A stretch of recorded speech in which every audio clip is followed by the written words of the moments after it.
Welcome along then to the Racing Postcast, brought to you by the Racing Post, sponsored by Unibet. You join us a week after Royal Ascot. What a fantastic week that was at Ascot. A brilliant meeting, some excellent racehorses and some really top performances. We'll get a performance potentially off each of the panelists this week. But this week we have got two meetings that we're going to be covering, which are Newcastle on the all-weather for the Northumberland Plate meeting, and we head to Newmarket as well for free races. But before we do so, let's introduce the panel. We've got Matt Gardner and Keith Melrose from the Racing Post, and as always from Unibet we have Ed Nicholson. Ed, not coming to us live from the UK though. No, I'm in sunny Sardinia on holiday, but you can't keep me away from the Racing Post podcast. I had to make an appearance, so hopefully been able to get a few winners while sitting around the pool, but we'll find out later on. Absolutely. And look, let's just discuss how good the Matt's shaking his head. I mean, we'd all like to be doing the show from Sardinia. Maybe we can get that going next year. But look, last week was excellent, Ed. The top 5 bets video. Let's give some credit. I mean, you picked out plenty of winners, but full credit to Mr. Graham Rodway, who picked out 3 winners at decent price. He had Running Lion at 16s, Porta Fortuna at 7s, and Rosalian at 7-2. It was an excellent week of tipping for the podcast that week, Ed, and there were some really, really special performances. Yeah, I mean, there were some great performances. I mean, for me, Rosalian was the standout pick. I mean, he's obviously shown that he's top notch and just shown that person's speed. I personally would love to see him in the July Cup and run Hart in the Sussex Stakes. That way, within 2 weeks, the handicap can have 2 Group 1 wins. But I doubt whether they'll do that. I don't know whether they would even think about it. But you've been talking about Hart being a Sussex Stakes horse for a long time, haven't you, Sam? And I just love the pace that he showed.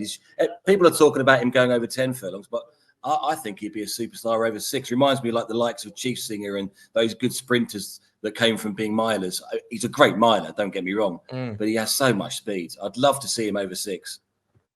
Absolutely, yeah. No, I've been talking hard him up. As soon as he won the vintage last year, I thought he's probably going to come back for a Sussex next year. So we'll wait and see. I mean, he'll have the option of the Lennox, obviously, as well after win over 7. But it seems like Rich Hannon is going to step him back up to a mile, which is exciting to hear. And I'm sure we'll see plenty of videos from the Hannon Yard just ahead of the Goodwood Festival. So do look out for those. Matt, I'll just quickly come to you. Performance of the week for yourself at Ascot? Well, it'd be Bedtime Story, I think. Particularly against the backdrop of what up until Friday had been a pretty disappointing week for the O'Brien 2-year-olds. Obviously, Fairy Godmother went and did what she did in the Albany, but, you know, it's been held against her a little bit that she probably wasn't beating much, and I think that's probably true. But when you're beating them by the thick end of 10 lengths, you don't have to be beating much. And we got sectional data for most of Ascot. I think it only didn't work the official ones for 2 races through the week or something. And you know, through the last 2 furlongs, she was the thick end of 2 seconds faster than anything else. It was dead impressive, and I'm really excited to see what she can do for the rest of the year. Absolutely. Fairy Godmother went anti-post favourite as soon as she won for the 1,000 guineas, and then there we go. Bedtime Story comes out, wins the Cheshire by as far as she likes, and then she goes favourite for the 1,000 guineas. So Aidan O'Brien's got some top-class 2-year-old fillies on his hands. Keith Melrose, where was your performance of the week coming from? It was Rosalian by a street, wasn't it? That was a proper win. And, you know, the thing is, I mean, while it was a great week of racing, we are, you know, I'm not sure many of the divisions we're saying are fantastic and, you know, all-time in terms of depth, whereas Rosalian, Sharon was impressive enough in the Queen Anne, but he's immediately gone favourite for all your mile races later in the season. And to be fair, second to him might well have been Inisherin, who is probably the reason he definitely won't go back to 6. That horse is going to go in the July Cup, isn't he? And, another firm were offering 4 straight after the Commonwealth Cup. I made sure I availed myself of that. Unibet wouldn't have been that silly, Ed. So he's going to go off a lot shorter than that for the July Cup. And he'd have been second then, but Rosalian he looks a champion. The 3-year-olds are anything a mile and shorter are getting a lot of joy at the moment, and those two look the two to go on and win some open age Group 1s before the season's out. Absolutely, that 2,000 geese form's working out to be extremely good, isn't it? Bar notable speech flopping, but look, we'll wait and see if he can come back to his true self next time out. We've got plenty of races, gents. I think we've got 8 to get through today on this week's show from the ITV cards. We'll get stuck straight in, and we start off at Newcastle on the all-weather. The 135 is a handicap over 6 furlongs, which sees Wilshire as the 11-2 favourite. Battle Dubai is 13-2. Amaldra Prince is 7-1. City House and Rizks 10-1, 12-1 about across the tracks, and Kings Lynn 14-1. Bar these, we've got plenty of competitive races to get through at Newcastle. Keith, I'll let you kick things off. Who's winning this sprint? I think looking at this, it's a race that I don't fancy an awful lot of them. It's usually quite a strong race, but this one doesn't maybe look the best example. And I think I'm going to go in again on Wiltshire. I was all over this horse when he ran at Newbury last time by Lethal Levi. The form of his wins at Chelmsford the time before on all-weather, beat some really good all-weather horses. Just Call Me Pete was in there. At Battle Dubai was also in there. And then he's come out and won a race at Newbury that worked out. Chairman of the board got placed in a heritage handicap next time, etc. That run at Newbury was a complete blowout, and 6 weeks after being off tells you something went a little bit awry, but he is more demonstrably proven on all-weather than he is on fast turf. And I thought he was the one. He deserves to be favourite, and I'd be keener to back than late at 11-2. I also put a little word for Strike Red, actually, who was out for a run on his reappearance back in May. He's won course and distance twice. He went off favourite for this race 2 years ago. Funny old customer, but he's got a decent enough win record for one of those, and shaped pretty well at Epsom after his reappearance, and then he never got involved really in the Wokingham last time. But this is nothing like that sort of race. Track that evidently suits him well, and thought he might run a big race at very big prices. But there's no denying for me that Wiltshire is the one you need to have on your side. Okay, Wiltshire 11-2 favourite. All of these are each way prices. Ed, I'm sure Unibet got plenty of offers on at Newcastle this week, and Extra Place is going to be one of them here, is it? Yeah, it's a difficult meeting this in the past this year, since they've diverted it to the all-weather track. I find it really difficult, but it's very competitive, and we are offering extra places on this opening race.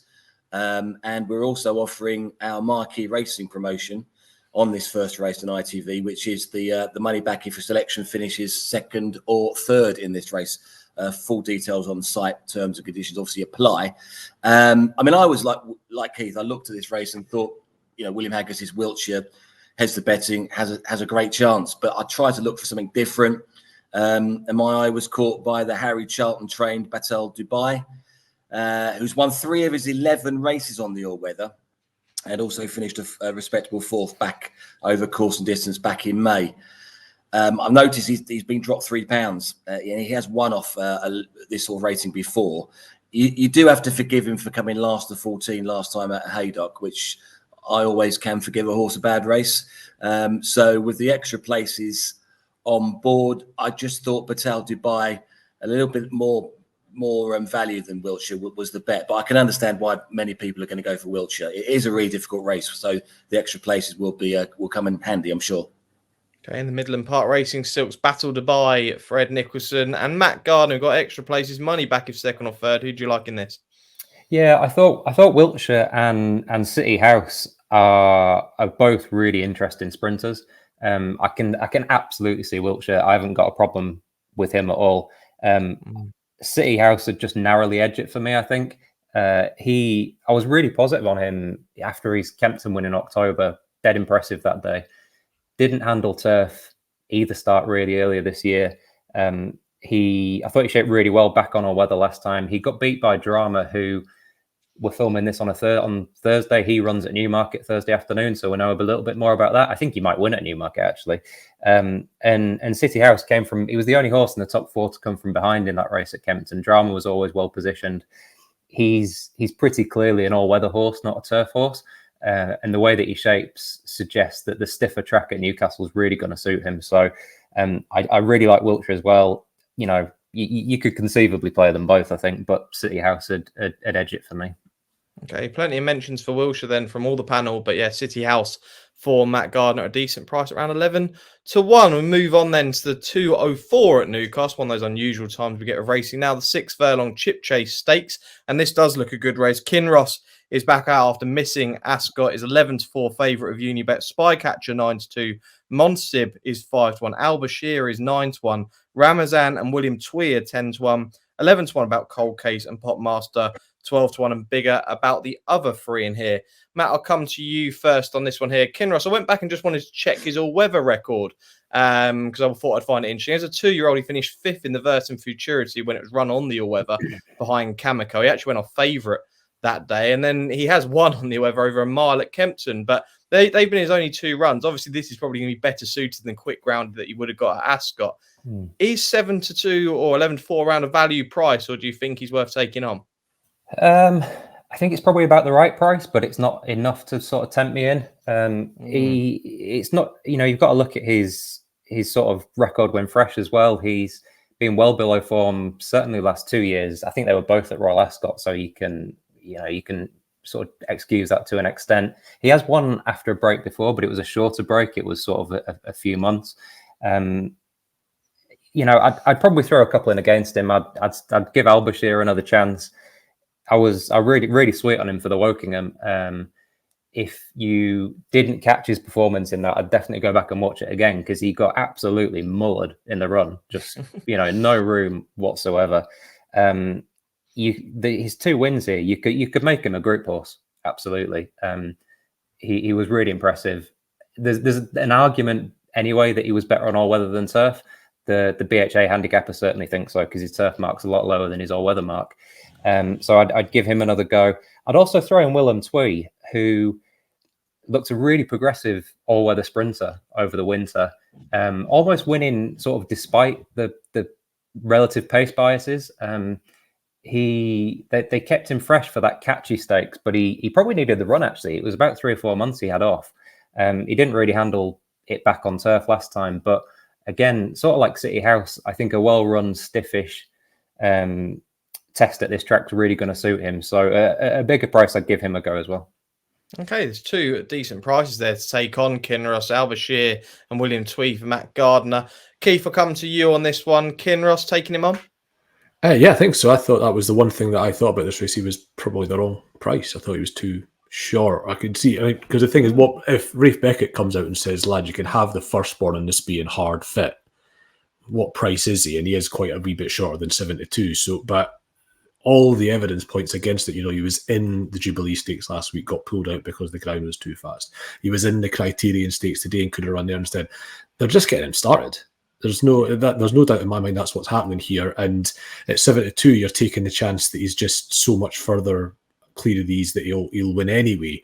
And that rarely tends to pay off. But the only thing is, I thought the sort of next 3 in the betting were the ones that you wanted to be interested in, but you could argue they're all shorter. With Montasib, not got that great change of gear, but he is a stiff 6 horse and going to be and still unexposed as a sprinter. Al Bashir, Matt's talked about. I know he was all over him for the Wokingham. If I'm going to nominate one ahead of the others, although I might play them all depending on what price I'm getting, it probably would be Spycatcher, who I thought shaped best in this race last year. Only got touched off, and since then has gone on to better things himself. And nothing really went right for him in the Duke of York. And that aside, he's been so consistent. He won a Group 3 over in Deauville, and since then he's never been out of the 3 until that Duke of York run where he didn't have a lot go right for him. Plainly, yes, he's got a lot of good form on softer ground, but he's just as good on the all-weather. So yeah, it's a race where I'll be taking on Kinross as long as he's that sort of price, with potentially a combination of Montasib, Al Bashir and Spycatcher. But I think Spycatcher will make my best result. I quite like the look of Spycatcher as well in this race here, and like you, I'd be taking on Kinross, and I'm likely to hear that Ed's probably going to try and do the same. Well, when I first look at this race, I saw how clear on the ratings Kinross was. Yeah. I think he's 116, the next best 111. Yeah. But then I noticed, like you, Sam, he has tended to need an outing before he gets to his best. This is a long way out. A lot of his races will be at the end of the season. I think the main aim. So I believe Keith mentioned it and earlier on that it's just starting out, and I just thought there were good reasons to take him on. The price being another good reason as well. I've got a great take on Kinross. I think I have anyway. I think he's a stiff 6 furlong horse or an easy 7 furlong horse. And I don't know whether this Newcastle 7 will actually suit, because they do it on a climb and they're off the bridle quite well. They can be off the bridle quite a long way. So I just wanted to take Kinross on because of those reasons. I don't think they'll over race him as well with those 7 furlong contests to come. He's obviously getting ready for races like the Lennox, you would imagine he'll go for, and the Hungerford maybe, I don't know, and maybe the back end of the season, October at Longchamp, the Foray, isn't it? It's called. So there are plenty of 7 furlong races that are going to be up this character's case later on. I just thought this was the time to take him on. Having said that, I was looking at the opposition, and I really was struggling to find one to take him on with. But I've gone for Montasib, who's double his price and is an improver from the right stable. He's relatively lightly raced for a 6-year-old. He's got a 100% record on the all-weather, but that is just one. That is just one from one. But he won the Camish Trophy. He won his all-weather race at Newcastle as well. And the Camish Trophy, he was quite impressive on his seasonal reappearance. He off the pace and came there and won quite well, I think. And last time out, he tried to do similar in the Clipper Stakes at York, but only managed 6. So if there was one horse that I would want to be with, and the guys have mentioned plenty of others, I think we all want to take on Kinross. I would go for Montasib, being double the price, and he's got to me the appeal of an improver. Looking at his form, he looks like he's still improving, and he's from a stable that does improve these horses, and no doubt they would be looking at this sort of race for Montasib, because this isn't Kinross's Gold Cup, as it were. It might be Montasib's. Yeah, look, the next 3 in the betting from like Keith said, Montasib, Spycatcher and Albashir look the way forward in this race. And Ed's mentioned Kinross is definitely going to have bigger targets down the line. And how unlucky was this horse in the Foray last year? That will sure be the end of season target for this horse with soft ground likely to be there in France. Let's move on then to the 235, which is the Northumberland Vase handicap. This is the consolation race for the Northumberland Plate, just over 2 miles. And currently as favourite, well backed and well supported, is Alphonse Legrand at 100-30. Belogo Prince is 13-2. Marbuzet is 7-1. Falak is 8-1. Zimmerman 17-2.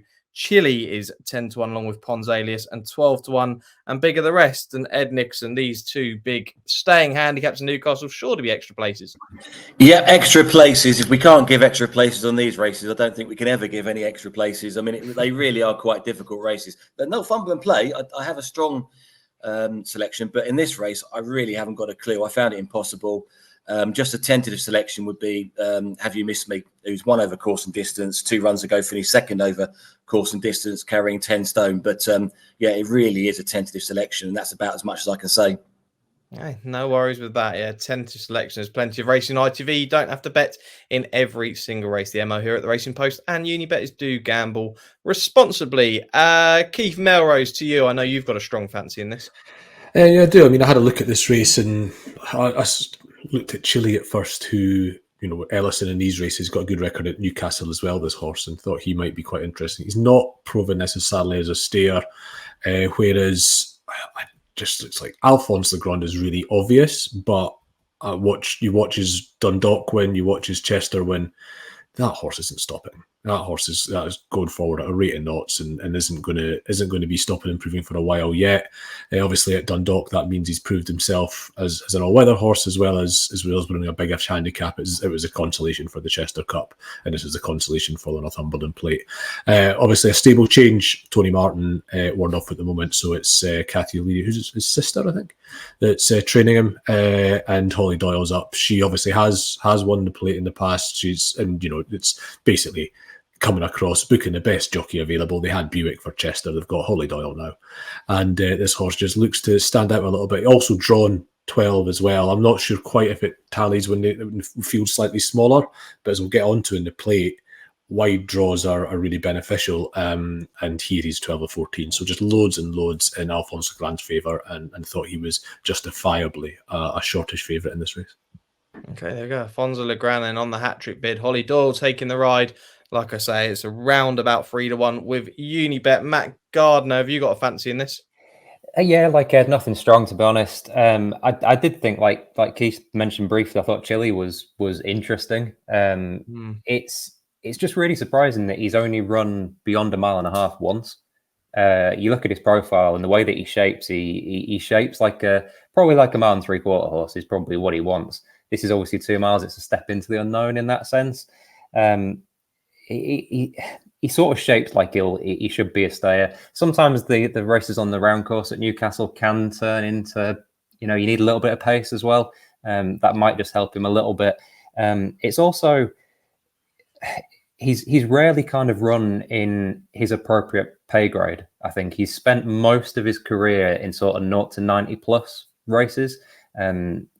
He's probably not quite that good, to be honest. This is effectively a 0 to 80, so it's going to be a little bit easier than what he's usually come up against. He needs to prove it for stamina. I think Alphonse Rigon probably is the most interesting horse in the race, but just take a chance at a bigger price. I thought Chile had outrun that.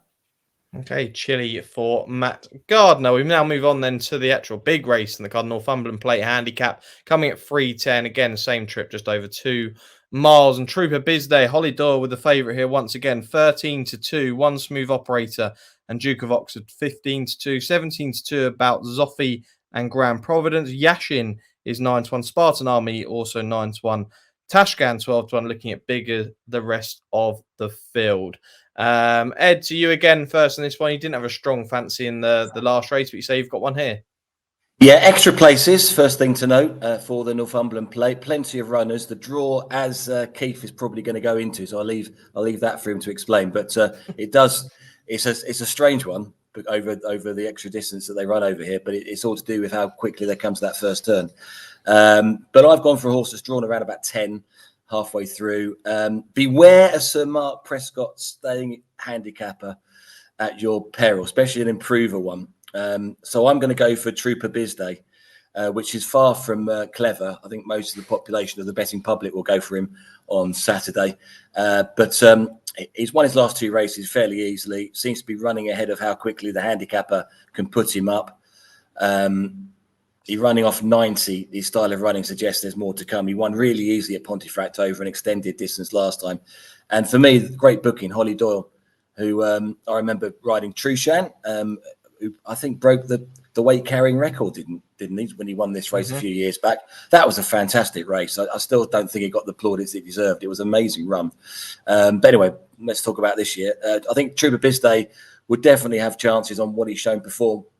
But he just does seem to be one of those Sir Mark Prescott horses who just keep on improving. And you would imagine this has been the plan for some time. And the draw could have been kinder, but it's not too bad. Around about 10-1, it's fair price as well. I can actually see this one being backed into 5, 6, 7-1, given the kind of the way that the profile of the horse looks. So yeah, Trooper Bizday is going to be my selection. But it is a competitive race, and I dare say there are some other good selections to come from the others.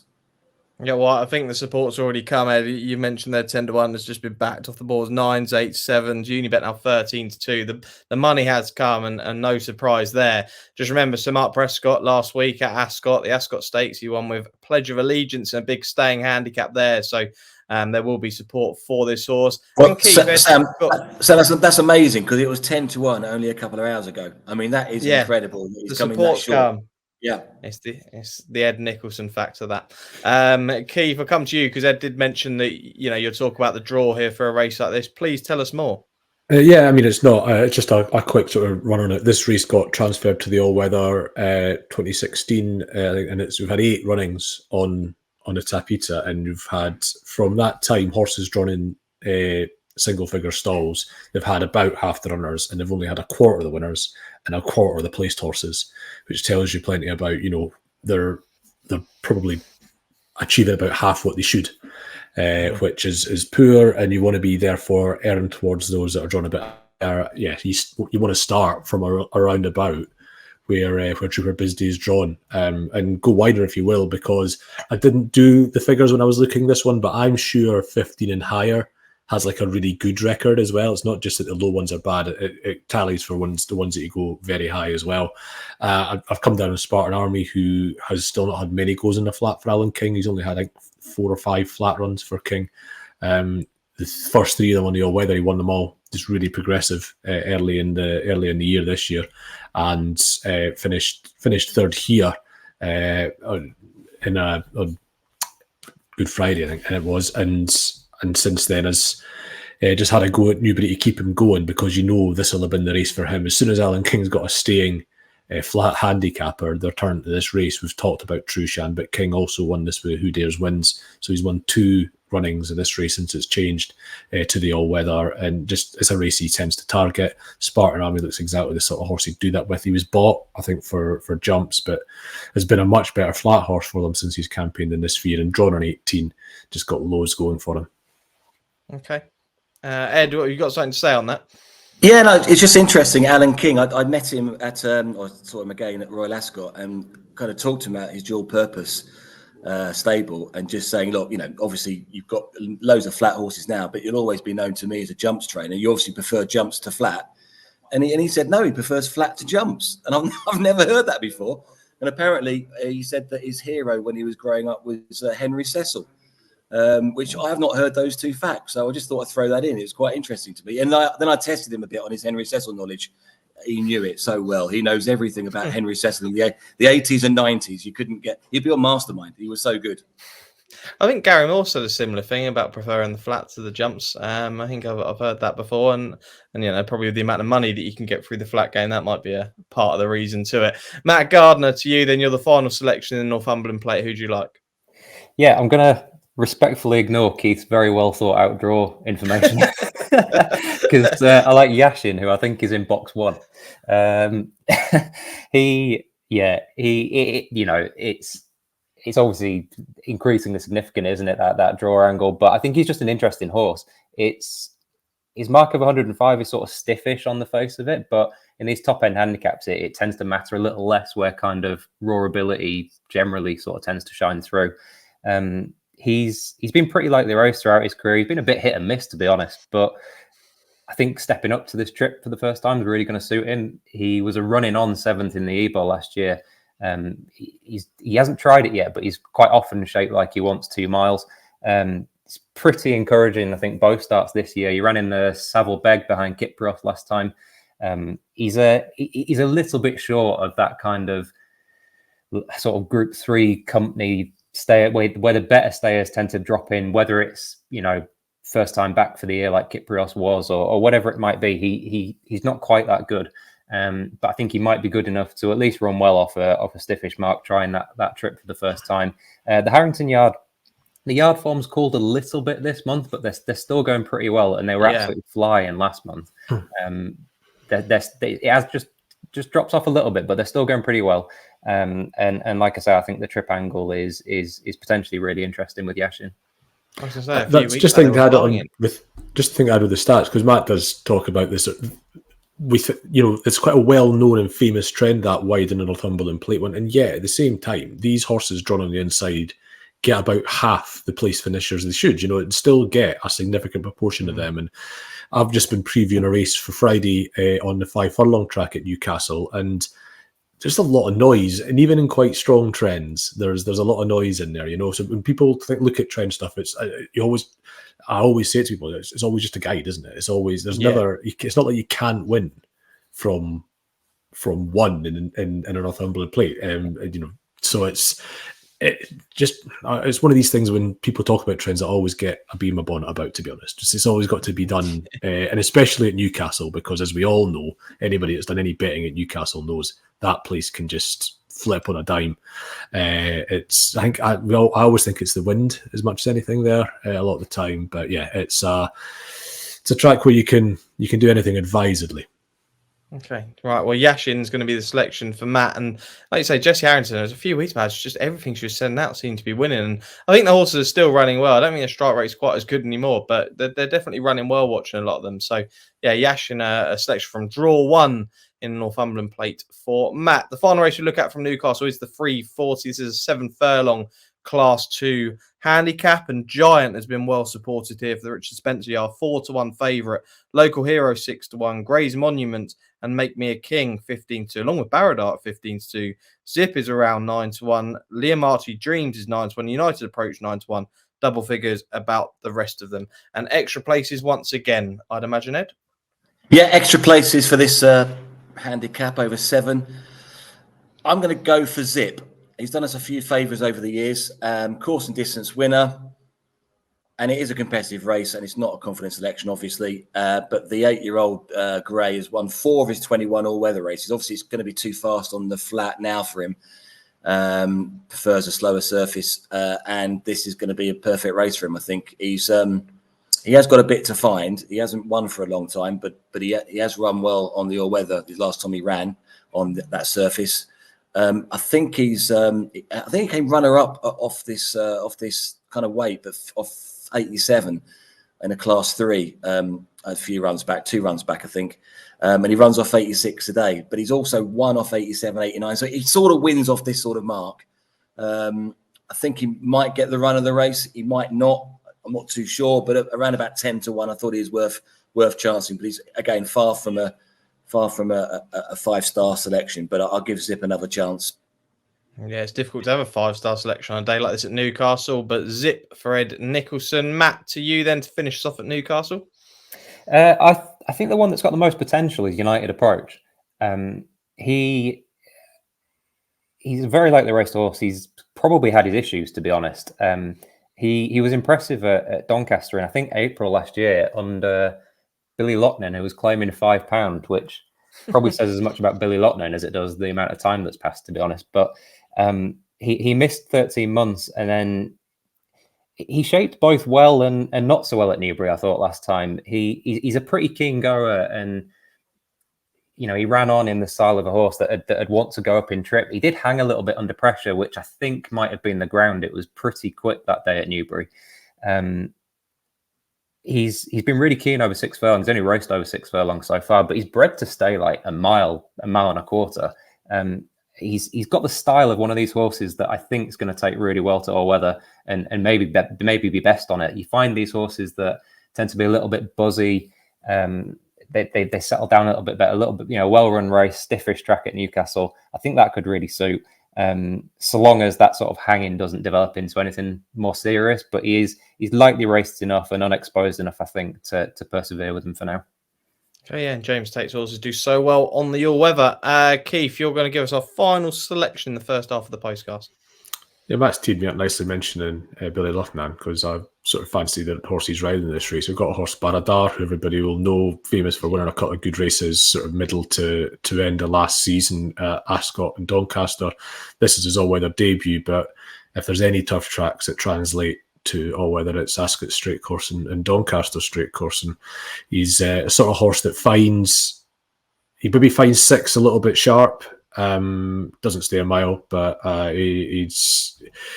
explains his last run of last season. But he's shown a couple of signs that he's in form this year. His run in the Cammage at Donny was pretty good, and then he's run well the next time as well.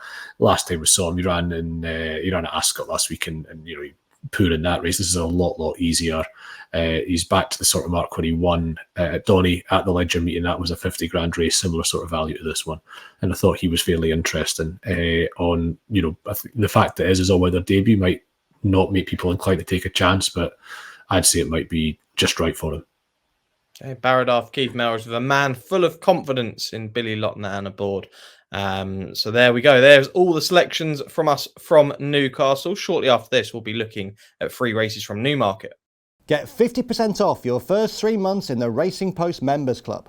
As a member, you get access to the digital newspaper exclusively available to members the night before. You'll get daily tips from the likes of Pricewise Tom Siegel, Robbie Wilders and Paul Keeley. Enjoy award-winning journalism from the industry's best writers and watch replays from all British and Irish racing now available within the Racing Post app. Subscribe today and get 50% off your first 3 months membership. Welcome back to part 2 of this week's Racing Postcast, brought to you by the Racing Post, sponsored by Unibet. You've still got Sam Hart, Matt Gardner, Keith Melrose and Ed Nicholson here, steering you through the weekend action. We've only got 3 races on the ITV card from Newmarket, 3 good races to look into. And the first, which is the 2:15, which is the Empress Stakes, a listed contest over 6 furlongs for the 2-year-olds, which sees Arabian Dusk and Tej R as the joint 4-1 favourites. Tales of the Heart 9-2, Havana Giles 15-2, Celadine is 17-2, It Ain't 2 is 17-2, Santa Savannah is 9-1, and looking at double figures and bigger the rest. There's only one man really to start with here, isn't it? It's the 2-year-old handicapper, Matt Gardner. Should we just let you preview the whole race, Matt, and we'll leave it? I can run through them if you like. So interesting race. Last sort of 7-8 years, it's needed. The winners on Racing Post ratings has run between sort of 95 and 107.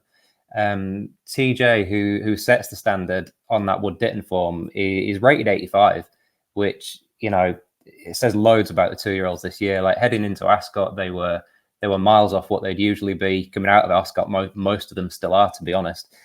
So it's not exactly an exacting standard.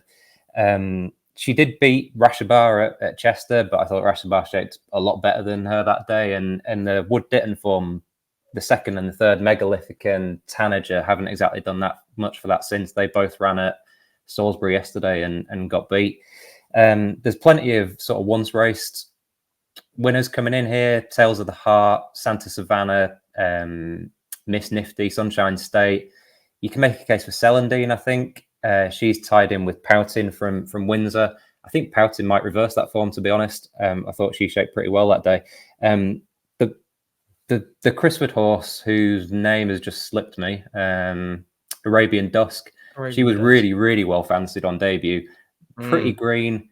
I've got a sort of vaguely unresearched theory that these Chriswood horses don't tend to progress that much, so I'm not all that keen on her.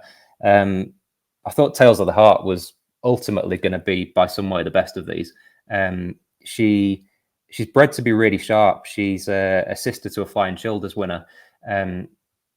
And on a debut at Kempton, it took surprisingly long to hit full stride. She was well on top by the finish. And I really like that angle of the horses that have a sharp head. We get really used to horses that are bred to be fast and show that speed. But the horses that it's very clear that they're learning on the job, they're the ones that I think you can really expect to see a lot of improvement from next time. The way that she hit the line at Kempton was really impressive. She had a Hannon horse in behind who came out and ran pretty well in the Chesham. I think she finished 4th in it. Jewel in the something or other in those yellow and black silks. Yeah, Jewel of London, that was it. That's the one, yeah. Yeah, she ran pretty well, improved a bit in finishing 4th in the Chesham. I thought Tales of the Heart was, in the fullness of time, I think she'll be the best of them, and I think she'll be the best of them at the weekend as well. Well, there we go. That is the race summed up perfectly by Matt Gardner then. So, Keith, whatever you say here, you're wrong. Yeah, I'm glad Matt went first, because it was definitely going to temper how enthusiastic I was about my selection. I have got Matt on something though. He was calling the Woodcote the Wood Ditton. Obviously, sort of easy mistake. Yeah. I was like, yeah, Wood Ditton, no, not 3. But no, it's a Woodcote. It's easy enough. Sort of want to get confused, but yeah, TJ, that's sort of the early 2-year-olds almost cut final a little bit, isn't it? And I thought that she, having done that, I would recommend people do take that Rashabar form at Chester, advisedly. That she got the best of the draw, he got the absolute worst. So it's definitely not one to be taken literally.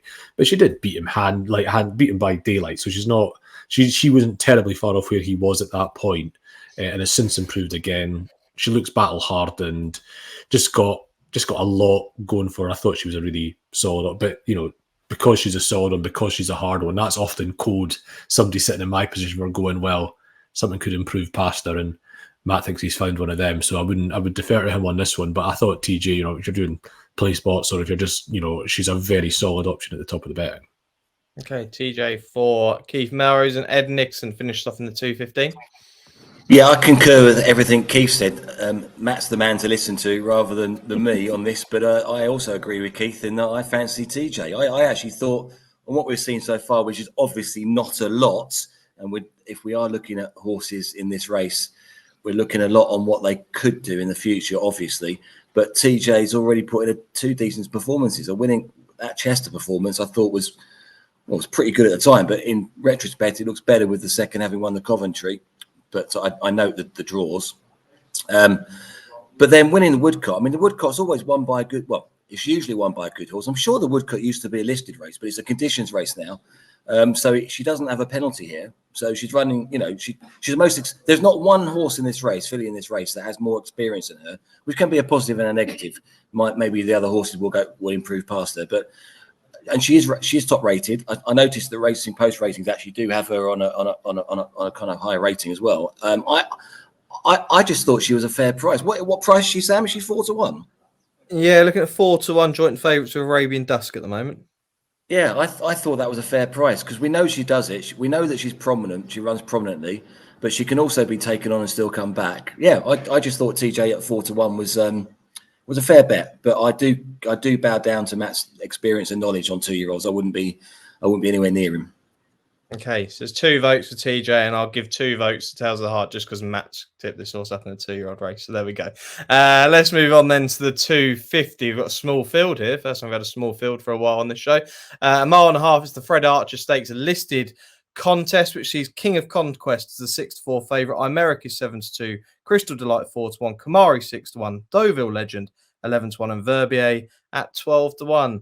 I was actually at Goodwood, no shock there, when King of Conquest won the Tapster Stakes, and this horse here was first off the bridle, but my God, he's a massive horse, and when he got going, he was really rolling. He is an absolute monster. One thing I want to say, Keith, with regards to Charlie Appleby, they didn't have the best of Royal Ascots. We know that, but it's almost like they save their horses for this July course. We've got the July meeting in a couple of weeks' time. You can imagine now they're really going to start rolling. They could be in for a hell of a festival coming up. Potentially so, yeah. And you imagine, I don't know what they've done with previous horses running this race, but they might use it to put something into the Princess of Wales at the July meeting in a couple of weeks. And that's where I think King of Conquest might be going. And yeah, I wasn't at Goodwood, Sam, but I live 300 miles away. But I was, I watched it, and he just looked like a big gangly thing rolling about the gaff at Goodwood. He's obviously effective there. He's won there before that run. But he won that handsomely. The fact that the horse he beat is second in here tells you plenty. And the time before that, he'd run against Middle Earth, who just looked a bit slow in the Hardwick, but looked up to that level. And he basically got reeled in by Middle Earth, who again has shown since that stamina is his strong suit. I actually have it. I could have looked up the Betfair and running prices, but I bet King of Conquest went really short that day. He's got... If he can handle Goodwood, he can handle the dip, you would sort of assume, and he's got a lot going right for him. I thought he'd probably just won this.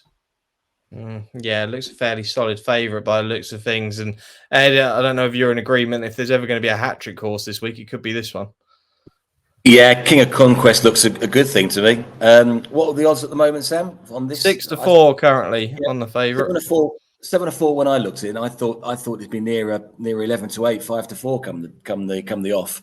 I can't see anything really that can beat him. He's beaten horses already that take him on. I mean, Emeric was in second place that day, wasn't he? Some 2 3/4 lengths, and he has got a £3 pull, I think, which puts him, there or thereabouts. But just the way the King of Conquest did go away, just visibly, and you can confirm that being there as well. It just looks like. I don't think £6 Americ's going to reverse the placing. So yeah, I thought King of Conquest was a good bet, and yeah, I one of the best bets of the weekend, I think. Yeah, absolutely. Like I say, and Keith's mentioned it. When he started rolling, really did just power onto the line, and there was no stopping him. I thought he looked he actually looked really good in my opinion.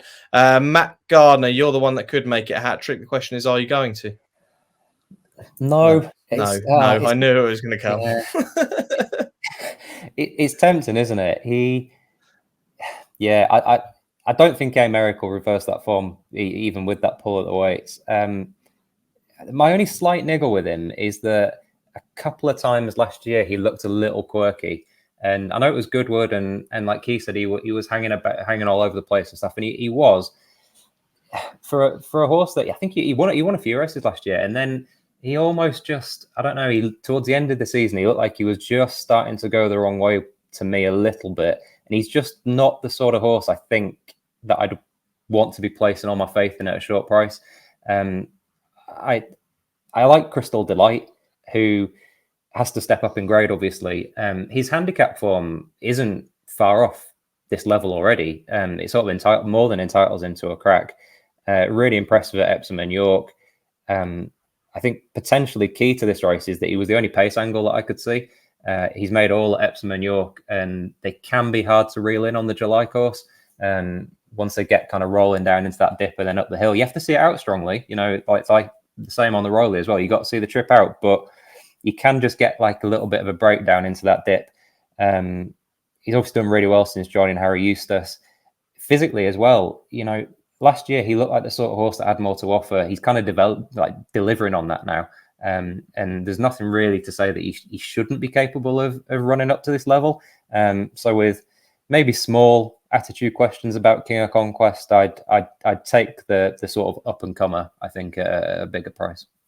Yeah, Crystal Delight. Yeah, an interesting one for sure, because fourth in that handicap of York was Klondike, and that was a race to the Ebor handicap. And Klondike since come out and won that race to the Ebor Grand Cup Stakes, which is a listed contest. So the form has worked well. So you're completely right, not far off this at all. But I'm in agreement with the two gents at the bottom of the screen that I think King of Conquest will probably end up just going and winning this. We now move on to the 325, which is the Criterion Stakes, a Group 3 over 7 furlongs. This sees Noble Dynasty as the 15-8 favourite of Unibet. Tiber Flow is 7-2, Nostrum 4-1, Pogo 9-2, Witch Hunter 13-2, and Dear My Friend at 14-1. Another Charlie Appleby, William Buick favourite. Matt Gardner didn't fancy the last one. Do you fancy this one? No. Look, I mean, his name got lights around it, didn't it? After what English Oak did at Ascot, it's tempting to think that he's going to be as good again. But he got a cracking ride, I thought, from Buick that day when he beat him. You know, I mean, credit to the horse. It was obviously a big performance, and he might do it again. He's going to face a little bit more competition for the lead with Pogo in here, I think. So he might not get it all his own way. I'll probably regret this, but I'm going to kind of go to the Nostrum well again. I still can't quite get away from how good he looked earlier in his career. You know, a really promising 2-year-old. He won that listed race last year, didn't back it up. And to be honest, he started to look a real handful in his races, like racing really freely. He made Ryan Moore's life a bit of a nightmare last time under the sort of change of tactics to what they'd done previously. He was hanging as well and all sorts. And if he was in a different yard, you'd have written him off already. But, you know, Stout is so good at getting these horses back. They've gelded him since his last run. There's just enough there. I think he's the most naturally gifted horse in this race. It's just a case of whether the old noodle is going to let him do it or not. We'll see. There's every chance he could be the best horse in this race. You know, he's a bit of a monkey, but he has been gelded, like you say. So interesting to see what that will do to this horse. Keith, what's your opinion on the Criterion? Ryan Moore rode them last time and gelded since. I just want to hear what he said when he jumped off. Not sure we could broadcast it for sure. No. I mean, I can definitely see for Noble Dynasty here. I see that form's really good, but it's a little bit like the sort of current election campaign. I look at this field and go, I don't like any of these particularly. I'm thinking, doesn't the rag of the lot potentially run well? Dear My Friend, I think we talked about Nostrum. He got gelded and had his win done at the end of last season. That was a season when they started him off as a Derby horse. You know, he ran in the Derby. So I think you can put everything before that to one side. What you're getting the impression from that is the Johnstons really fancied this horse and he didn't deliver. They gelded him, they did his wind, and he's come back and shown some really good form on the all-weather. If you take his all-weather form seriously on our RPRs, he's just about top rated in this race. And yeah, it's all weather coming back to turf, and there's a lot of things to look at on that one. But those 3 wins back to back early in the season, mostly at Lingfield, are really quite taking.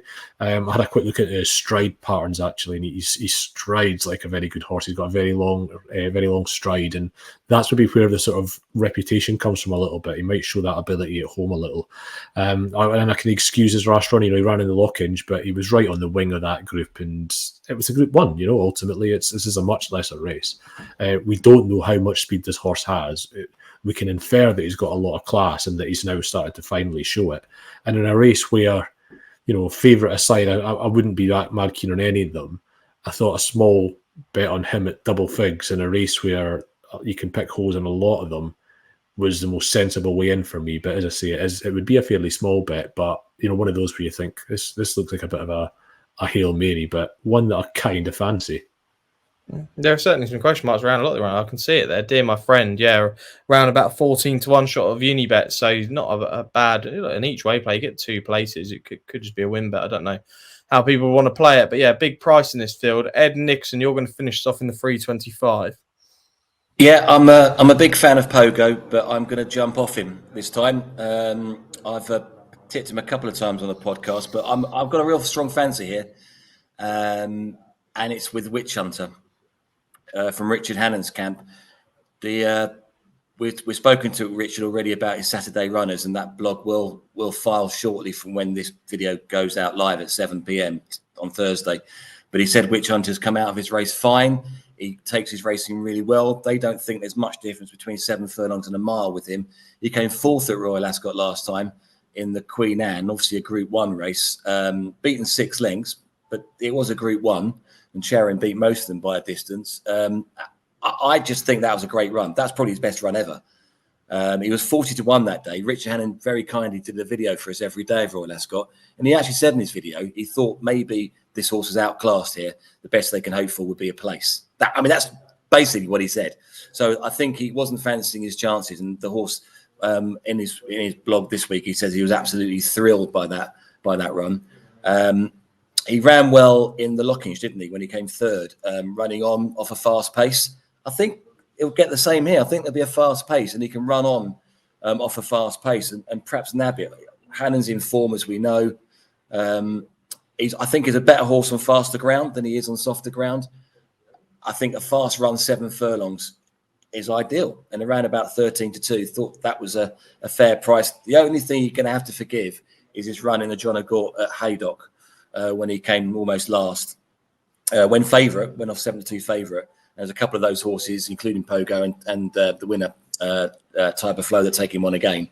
But as I always say, you can forgive a horse a bad race. He's come back since and run probably much better, probably the best run he's ever had. So, yeah, I think Witch Hunter is a really good bet here, given the way the race will be run and the fact we know the horse is in top form. Okay, so Witch Hunt's Fred Nicholson, Dear My Friend for Keith Melrose, and Nostrum for Matt Gardner. There's our selections from Newmarket. We'll be back shortly after this with any other bets and our weekend naps. Want betting on the horses to be anything but flat? With an app that impresses every time out. You're on. Want to watch live streaming of races in the UK, Ireland and around the globe? And get a chance to win even bigger with 3 Uniboosts every day on any horses you want. Unibet, you're on. So here we are then, the final part of this week's Racing Postcast. Sam Hart, Keith Melrose, Matt Gardner and Ed Nicholson now giving any other selections for the weekend going forward. Matt Gardner, to you first, or anything else to keep an eye on away from the ITV cameras?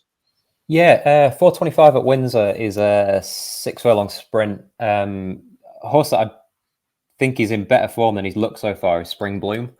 He needed the run at Newmarket, shaped pretty well up until that point. I fancied him at Goodwood, but he was a big drifter in the market. He went out to about 12-1. I think he more than doubled in price on the day, and it ran like he still needed it. He was sort of travelled up well until about a furlong out, and then got tired.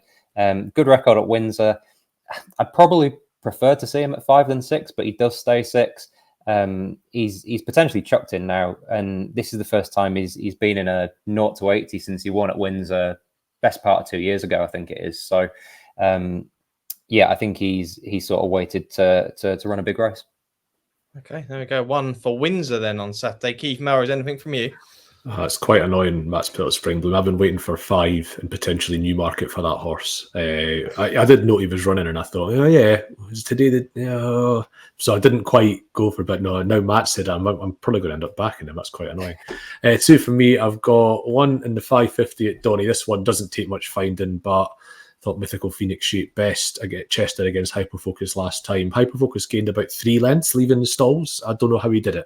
And that's bad ground at Chester, and he's never going to give that back, whereas Mythical Phoenix got within a neck and only went up a pound for it, so he can keep improving and potentially win that race. But as I say, I expect he might well be favourite. The other one is actually at Chester. I thought in the 3 o'clock there, I thought Radio Gugu was actually really interesting. Got caught really wide last time when she ran there before, but before that, I thought she'd shaped just about as well as anything in the Reverence at Haydock. She lost a bit of ground late on. She's a 5 sharp 6 horse, and she gets out in front and she toughs it out. And she showed that at Ripon when she won there in May, and in 2 starts since, I think they don't reflect where she is form wise. And yes, David Evans' horse is coming in and out of form, as regularly as you like, but in a race where I didn't think was much of a race for her not to 95, and she's drawn 3 today, I can see her breaking out, getting that rail, and never seen another horse. So Radio Gugu for me. And if we were napping with choice on all races and not just ITV, I think it might have been her actually. So I do quite strongly fancy her. Okay, yeah, definitely one to look out for. Then a couple from Keith. Nothing from Ed Nicholson this week, but we did discuss at the top of the show a top performance from Royal Ascot. Let's end the show just quickly of a horse that maybe didn't win, but caught the eye and could be a horse going forward for a lot of races at these big festivals coming up. Unibet offers some excellent anti-posed prices, so do look out for them on their website. Ed, I'll start with you because you didn't have any other selections. Who was a horse that got beat that potentially is going to go win next time out? Well, I'm probably talking through my pocket, but my number 1 choice was King's Gambit, and I just thought he was very unlucky. I thought he came from right at the back of the pack and almost pulled it off from a seemingly hopeless position. I'd be interested in the sectionals that Matt was talking about, because I'd be interested to see what he did the penultimate furlong on, because he seemed to be coming from absolutely miles away. Nowhere near the class of Shahrastani and Dancing Brave, but it reminded me of that penultimate furlong, the way he came on the outside and then just couldn't get to the winner. I'd be interested in following him next time. That was a Group 3, if I'm not wrong. He is entered at a Newmarket, I think, in the Prince of Wales's, and he's also got an entry in the International at York, which he probably wouldn't be up to that. But I do think he's a Group 1 horse in the making, maybe even not this year, next year. So I would take out King's Gambit as a most unlucky loser at Royal Ascot, that's for sure. Yeah, I think a lot of listeners and viewers are just nodding their heads at the moment at that one. I'll quickly give one. The Kensington Palace Stakes was Rawahib for the Owen Burrows yard in the Shadbolt colours. Jim Crowley took the ride. This horse here, they split off into groups and then suddenly merged. And this horse had no room whatsoever, had a torrid times. I can't believe this horse actually didn't go on and win this race. But this horse will now be planned at Glorious Goodwood. This horse ran at Glorious last year, 3rd in the fillies handicap there. I think that's going to be the plan once again. Went up £1 for that Kensington Palace Stakes run, but I do think this horse is just improving all the time. Won't have as much trouble, hopefully, fingers crossed, at Goodwood, because they won't be splitting into groups. But you never know with that rail at Goodwood. But Rawahib in that Kensington Palace Stakes, I think they're going to go to Goodwood for that fillies handicap again. I think it's on the opening day of the festival, so do look out for her. Matt Gardner, one from you? Yeah, I don't think he'd beat Inisherin again if they met, but I think there's a big race in Jasso. He was obviously far too keen in that Commonwealth Cup. Not quite sure where they'll go with him. I don't know if they'll try and drop him back to 5 or just to avoid that horse again or do something with him. I don't know, but I think he's got a lot of ability. And just a quick mention again for Whistlejacket, who I think the amount of speed he showed when he beat Arizona Blazing Island probably kidded them a little bit into thinking he's a bit faster than he is. I think he won 6 furlongs. They thought he was their best sort of 2-year-old colt going into Ascot, and I think he probably still is. But just the Norfolk Stakes didn't show it, so I wouldn't give up on him yet. Okay, and one from Keith Melrose. I'm sure this will be a good one. Well, just within between a few. I mean, Al Bashir was quite high on the list, to be honest, and we've already discussed him. He's running at Newcastle. I thought Perotto's drift late on was interesting in the Hunt Cup. That was his first run in over 300 days. Tanked through that race and finished 3rd. There's going to be lots of handicaps at Ascot over 7F and a mile for that horse to contest in what's left of the season. And also we talked about the Commonwealth Cup, and I thought Lake Forest, who finished 2nd in that race, it was his reappearance too, or her reappearance too. Bred quite stoutly on the dam side, might end up going up in distance. And you've got lots of, obviously, when you get to 7F and you're a 110 or plus horse, you can start looking at listed in group races and knowing you're not got much to beat. So, it wasn't like, I mean, Ed's obviously talked about King's Gambit. What price that horse wins a Group 1 in its career? I'd be back in pretty short prices about that horse winning a Group 1 at some point in his career. He is a proper animal.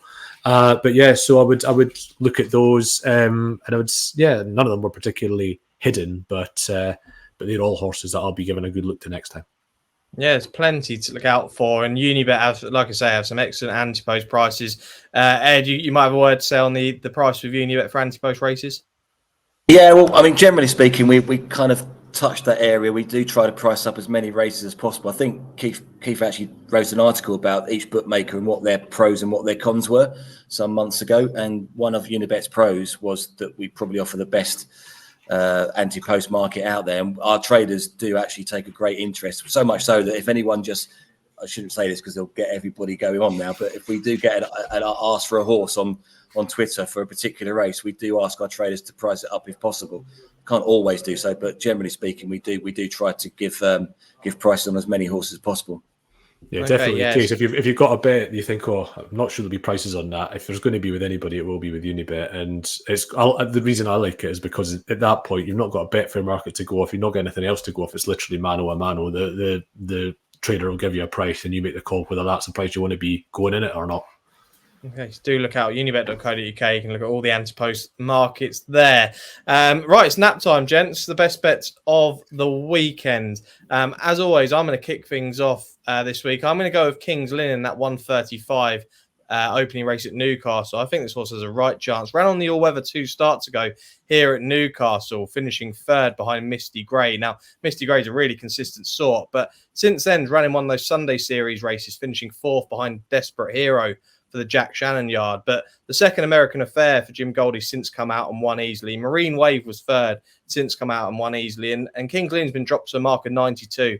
I think this horse is well capable of winning a big handicap, and this could be well suited. That run on the all-weather at Newcastle could have been part of the plan in leading into this. And I think 11-1 is really fair. I think it's not going to be long until this horse is winning a handicap at a decent price. So King's Lynn, the 135 for me. Keith Melrose, your nap this weekend? Yeah, it was a weekend where I'll be having lots of bets, and there wasn't an obvious nap as such, but Alphonse the Grand was a horse that I thought was just likely to go in. I mean, I wouldn't be surprised if he went off 9-4 in that field.